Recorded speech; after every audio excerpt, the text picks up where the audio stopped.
La journée mondiale de la presse est célébrée comme chaque année ce 3 mai. Créée en 1991 par l'UNESCO lors d'une conférence à Windhoek en Namibie, la journée internationale de la liberté de la presse de cette année a pour thème « Donnons du souffle au journalisme vers une meilleure couverture de l'information, l'égalité des genres et la sécurité des médias à l'ère du numérique ». Car le quatrième pouvoir a plusieurs missions à accomplir. Je peux donc dire que la presse camerounaise, elle se porte, je ne peux pas dire très bien, mais disons relativement bien. À l'heure où je vous parle, nous n'avons pas de journalistes derrière les barreaux du fait de l'exercice de la profession.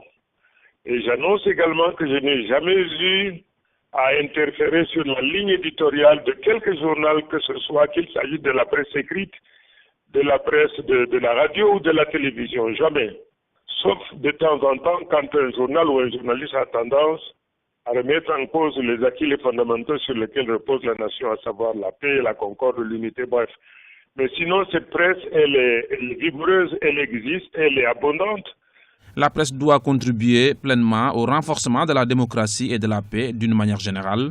Toutefois, l'environnement, les moyens financiers peuvent influer sur le travail des journalistes. Du point de vue de la contribution de la presse à la démocratie apaisée, on ne peut pas dire qu'elle y apporte beaucoup. Les acteurs politiques sont souvent blâmés, des reproches leur sont faits, mais il est évident que si on devait s'en tenir à la presse qui relaie les propos incendiaires et qui ne fait rien souvent pour apaiser, la paix dans ce pays-là n'aurait pas été à l'ordre du jour. C'est quelquefois peut-être des religieux, de la société civile ou même les politiques eux-mêmes qui sont blâmés, qui finissent par prendre conscience et qui décident de ne pas aller plus loin.